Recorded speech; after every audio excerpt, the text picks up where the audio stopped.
ഓരോരുത്തർ എന്തിനാണ് ജീവിക്കുന്നതെന്ന് നമ്മൾ അവരോട് ചോദിച്ചാൽ, അല്ലെങ്കിൽ അവരൊന്ന് ക്രിട്ടിക്കലി ഇവാലുവേറ്റ് ചെയ്ത് നോക്കിക്കഴിഞ്ഞാൽ പലപ്പോഴും എനിക്ക് തോന്നിയിട്ടുള്ളൊരു കാര്യം സോഷ്യൽ സ്റ്റാറ്റസ് എലിവേറ്റ് ചെയ്യുക. ഇപ്പം നമ്മളൊരു വീട് വയ്ക്കുകയാണ്, നമുക്ക് ചുറ്റുമുള്ളവരെക്കാളും എങ്ങനെ കുറച്ചുകൂടെ വലിയ വീട് വയ്ക്കാം, നമ്മളൊരു കാറ് വാങ്ങിക്കാം, നമ്മളുടെ ഫ്രണ്ട്സ് റിലേറ്റീവ്സ് അവരെക്കാളും വലിയ കാർ എങ്ങനെ വാങ്ങിക്കാം. അതാണ് ആക്ച്വലി അവരുടെ ലൈഫിൻ്റെ ഒരു ഫണ്ടമെൻ്റൽ മോട്ടിവേഷനായിട്ട് കാണുന്നത്. അല്ലാതെ അവർ ജീവിച്ചിരിക്കുന്നതിന് ഒരു സിഗ്നിഫിക്കൻസ് ഉണ്ടാക്കുക എന്നുള്ളതല്ല.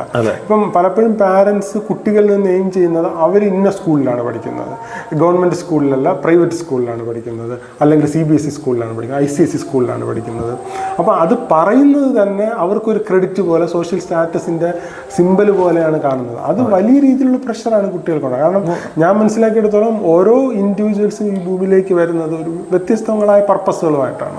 അപ്പം അത് നമ്മളെല്ലാവരെയും പിടിച്ച് ഡോക്ടറാക്കണം, എല്ലാവരെയും പിടിച്ച് IAS ഓഫീസറാക്കണം, IPS ഓഫീസറാക്കണം, പിന്നെ അല്ലെങ്കിൽ ലോയർ ആക്കണം എന്ന് വിചാരിച്ചാൽ അത് നടക്കുന്ന കാര്യം